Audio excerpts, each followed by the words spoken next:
Chapter 18. The Cave. In the name of Allah, the most gracious, the most merciful.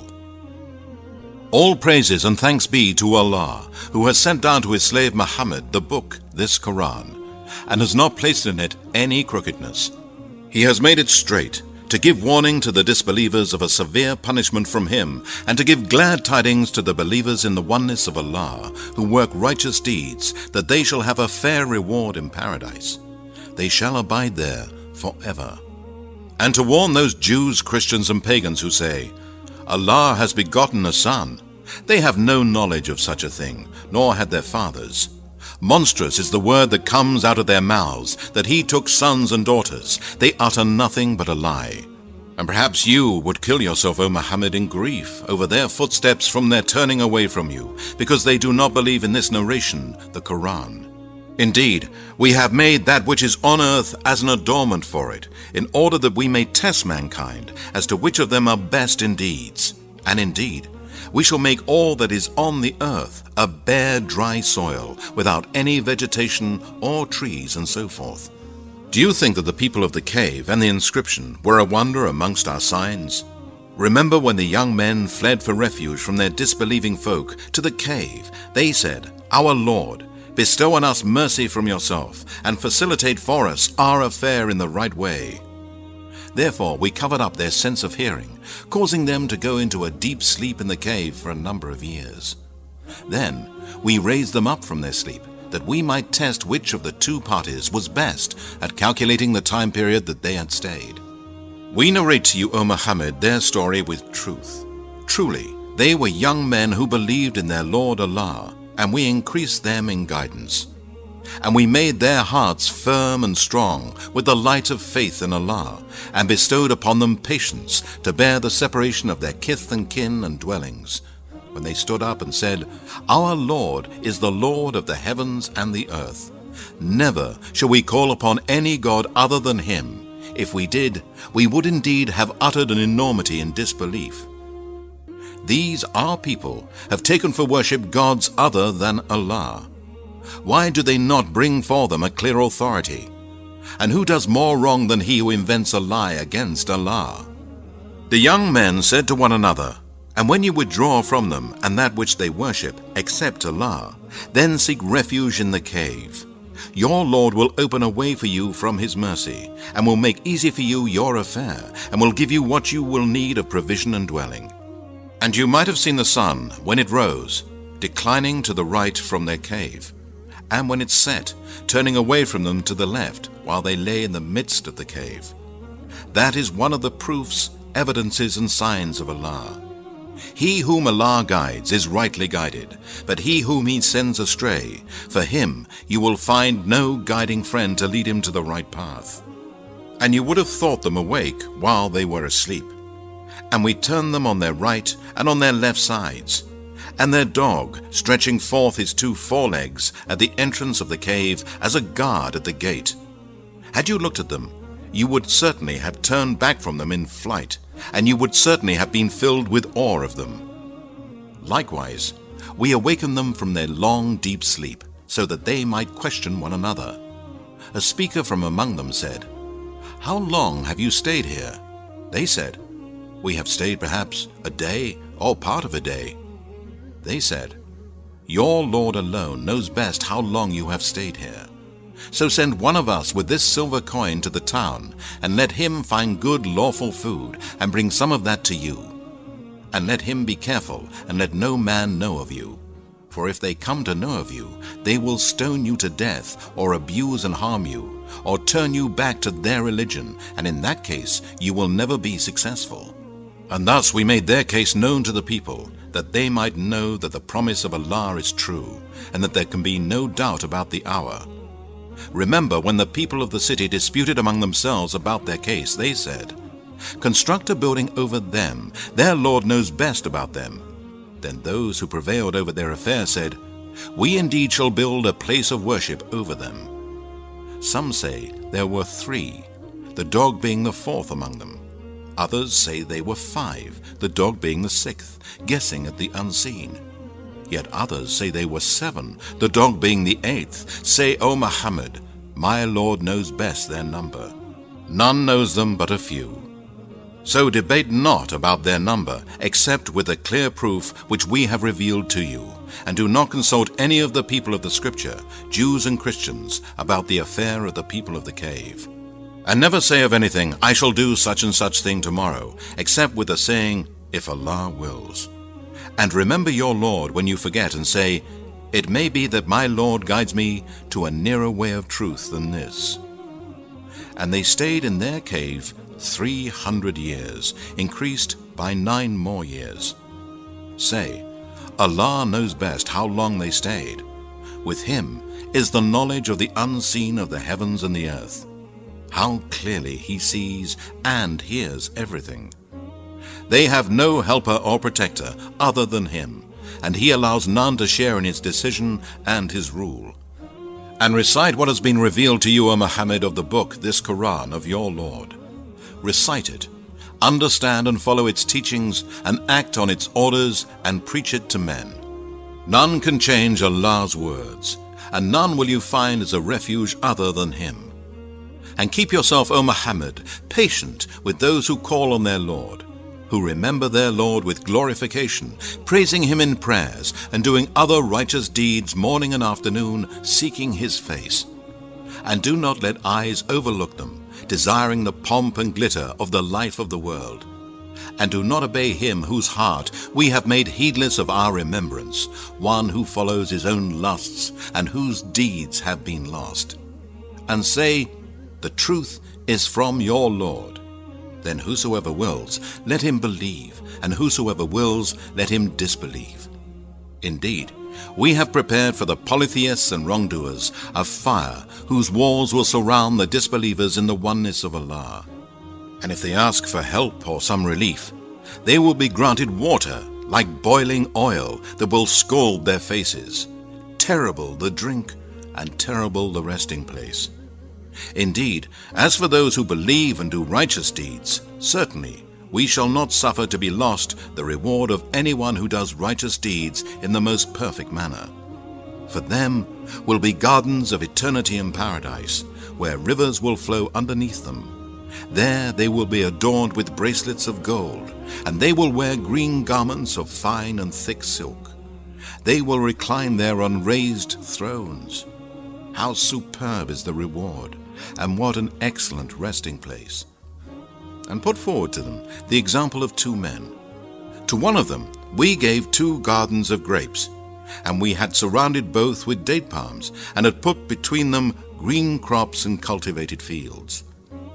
Each of those 2 gardens brought forth its produce, and failed not in the least in it, and we caused a river to gush forth in the midst of them. And he who was in possession of the garden said to his companion in the course of mutual talk, I have more wealth than you, and I am stronger in respect of men. And he went into his garden while in a state of pride and disbelief, unjust to himself. He said, I do not think that this will ever perish, and I do not think that the hour will ever come. And if indeed I am brought back to my Lord on the day of resurrection, I shall surely find something better than this when I return to him. His companion said to him during the talk with him, Do you disbelieve in him who created you out of dust, then out of a tiny drop, and then fashioned you into a man? But as for my part, I believe that he is Allah, my Lord, and I shall associate none as a partner with my Lord. It was better for you to say, when you entered your garden, that which Allah wills will come to pass. There is no power but with Allah. If you see me as less than you in wealth and children, it may be that my Lord will give me something better than your garden, and will send on your garden a torment from the sky. Then it will be a slippery earth, or its water may sink deeper out of your reach. So his crops were encircled with ruin, and he remained clapping his hands with sorrow over what he had spent upon it, while it was all destroyed. And he could only say, Would I had ascribed no partners to my Lord. And he had no group of men to help him against Allah, nor could he defend or save himself. There, on the day of resurrection, the protection, power, authority, and kingdom will be for Allah alone, the true God. Allah is the best for rewards and the best for the final end. None has the right to be worshipped but He. And put forward to them an example of the life of this world. It is like the rain which we send down from the sky, and the vegetation of the earth mingles with it and becomes fresh and green. But later it becomes dry and breaks into pieces, which the winds scatter, and Allah is able to do everything. Wealth and children are the adornment of the life of this world, but good righteous deeds that last are better with your Lord for reward and better in respect of hope. And remember the day we shall cause the mountains to pass away like clouds of dust, and you will see the earth as a leveled plain, and we shall gather them all together so as not to leave one of them behind. And they will be set before your Lord in lines as rows, and Allah will say, "Now, indeed, you have come to us as we created you the first time. No, but you thought that we had appointed no meeting for you with us." And the book of deeds will be placed in the right hand for a believer in the oneness of Allah, and in the left hand for a disbeliever in the oneness of Allah. And you will see the criminals, polytheists, and sinners, fearful of that which is recorded in it. They will say, "Woe to us! What sort of book is this that leaves neither a small thing nor a big thing, but has recorded it with numbers?" And they will find all that they did placed before them. And your Lord treats no one with injustice. And remember when we said to the angels, "Bow down to Adam," so they bowed down, except Satan. He was one of the jinn. He disobeyed the command of his Lord. Would you then take Satan and his offspring as protectors and helpers, rather than me, while they are enemies to you? What a miserable exchange! I never permitted Satan and his offspring to witness the creation of the heavens and the earth, nor their own creation. Nor was I to take the misleaders as helpers. And remember the day he will say, "Call those so-called partners of mine whom you claim to be gods beside me." Then they will cry to them, but they will not answer them, and an insurmountable barrier will separate them from each other. And the criminals, polytheists, and sinners shall see the fire and realize that they have to fall into it, and they will find no way of escape. And indeed, we have put forth every kind of example in this Quran for mankind. But man is the most quarrelsome of creatures. And what is there to keep back men from believing now, when the guidance, this Quran, has come to them, from asking forgiveness from their Lord, except that the ways of the ancients be repeated with them, or the torment be brought to them face to face? And we do not send the messengers except as givers of glad tidings and warners. But those who disbelieve dispute with false arguments in order to refute the truth. And they treat my proofs, signs, and revelations, and that with which they are warned, as jest and mockery. And who does more wrong than he who is reminded of the proofs, signs, and revelations of his Lord, but turns away from them, forgetting what deeds his hands have done? Truly, we have set veils over their hearts, lest they should understand this Quran, and in their ears deafness. And if you, O Muhammad, call them to guidance, even then they will never be guided. And your Lord is most forgiving, the owner of mercy. Were he to call them to account for what they have earned, then surely he would have hastened their punishment. But they have their appointed time, beyond which they will find no escape. And these towns such as Ad and Thamud we destroyed when they did wrong, and we appointed a fixed time for their destruction.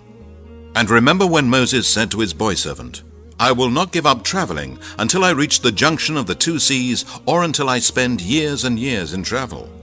But when they reached the junction of the two seas, they forgot their fish, and it found its way into the sea.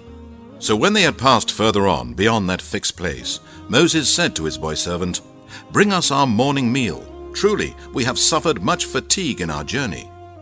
He said, "Do you remember when we sat by the rock? I indeed forgot the fish. None but Satan made me forget to remember it. It took its course into the sea in a strange way." Moses said, "That is what we have been seeking." So they went back, retracing their footsteps. Then they found one of our slaves to whom we had bestowed mercy from us, and whom we had taught knowledge from us. Moses said to him, "May I follow you, so that you teach me something of that knowledge which you have been taught by Allah?" He said, "Indeed, you will not be able to have patience with me, and how can you have patience about a thing which you know not?" Moses said, "If Allah wills, you will find me patient, and I will not disobey you in any way." He said, "Then, if you follow me, do not ask me about anything till I myself mention it to you." So they both proceeded, until, when they embarked onto a ship, he scuttled it. Moses said, "Have you scuttled it in order to drown its people? Indeed, you have committed a thing most dreadful." He said, "Did I not tell you that you would not be able to have patience with me?" Moses said, "Do not call me to account for what I forgot, and do not be harsh with me."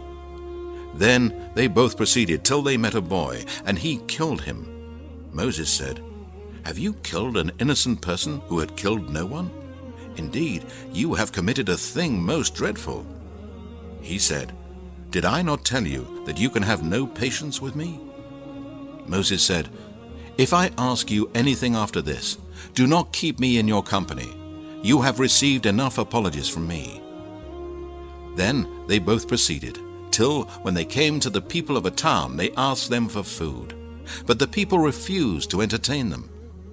Then they found a wall about to collapse, and he set it up straight. Moses said, "If you had wished, surely you could have received wages for it." He said, "Now we must part company. But I will explain to you everything you could not hold patience with. As for the ship, it belonged to poor fishermen working the sea. So I wished to damage it, as there was a king coming after them who was confiscating every ship by force. And as for the boy, his parents were believers, and we feared in case he should oppress them by rebellion and disbelief. So we intended that their Lord should change him for one better in righteousness and nearer to mercy. And as for the wall, it belonged to 2 orphan boys in the town, and under it there was a treasure belonging to them. And their father was a righteous man, and your Lord intended that they should attain their age of full strength, and take out their treasure as a mercy from your Lord. And I did not do it of my own accord. That is the interpretation of those things over which you could not keep patience with. And they ask you about Dhul-Qarnayn. Say, I shall recite to you something of his story. Indeed, we established him in the earth, and we gave him the means of everything. So he followed away, until, when he reached the setting place of the sun, he found it setting in a spring of black muddy water. And he found near it a people. Allah said by inspiration, "O Dhul-Qarnayn, either punish them or treat them with kindness." He said, "As for him who disbelieves in the oneness of Allah, who does wrong, we shall punish him, and then he will be brought back to his Lord, who will punish him with a terrible torment in hell. But as for him who believes in the oneness of Allah and works righteousness, he shall have the best reward of paradise, and we shall speak to him mild words." Then he followed another way, until when he came to the rising place of the sun, he found it rising on a people for whom Allah had provided no shelter against the sun. So it was, and we knew all about Dhul-Qarnayn. Then he followed another way, until when he reached between 2 mountains, he found before them a people who scarcely understood a word. They said, "O Dhul-Qarnayn, indeed Gog and Magog are doing great mischief in the land. Shall we then pay you a tribute in order that you might erect a barrier between us and them?" He said, "The wealth, authority, and power in which my Lord has established me is better than your tribute. So help me with the strength of men. I will erect between you and them a barrier. Give me blocks of iron." Then, when he had filled up the gap between the 2 mountain cliffs, he said, "Blow," until he had made it red as fire, and he said, "Bring me molten copper to pour over it." So Gog and Magog were made powerless to scale it or penetrate it. Dhul-Qarnayn said, "This is a mercy from my Lord, but when the promise of my Lord comes, he shall level it to the ground, and the promise of my Lord is ever true. And on that day, when Gog and Magog will come out, we shall leave them to surge like waves on one another, and the trumpet will be blown, and we shall collect them all together. And on that day we shall present hell to the disbelievers, plain to view to those whose eyes have been under a covering from my reminder, this Quran, and who could not bear to hear. Do then those who disbelieve think that they can take my slaves, such as Jesus, son of Mary, as lords, gods, and protectors besides me? Indeed, we have prepared hell as an eternal abode for the disbelievers in the oneness of Allah. Say, O Muhammad, shall we tell you the greatest losers in respect of their deeds? Those whose efforts have been wasted in this life while they thought that they were acquiring good by their deeds. They are those who deny the proofs, signs, and revelations of their Lord and the meeting with Him in the hereafter. So their works are in vain, and on the day of resurrection we shall not give them any weight. That shall be their recompense, hell, because they disbelieved and took my revelations and my messengers by way of jest and mockery. Indeed, those who believe in the oneness of Allah and do righteous deeds shall have the gardens of paradise for their entertainment, where they shall dwell forever. No desire will they have to be removed from there. Say, O Muhammad, to mankind, if the sea were ink for writing the words of my Lord, surely the sea would be exhausted before the words of my Lord would be exhausted, even if we brought another sea like it for its aid. Say, O Muhammad, I am only a man like you. It has been inspired to me that your God is one God, Allah. So whoever hopes for the meeting with his Lord, let him work righteousness and associate none as a partner in the worship of his Lord.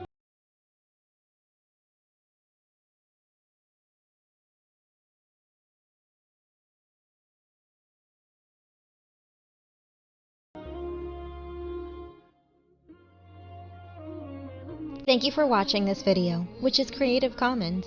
We proudly encourage the distribution of our information and knowledge sharing in general, so please feel free to download and distribute this video. If you are interested in supporting Nexity's work and spreading informative content with us, please visit nexity.com for more.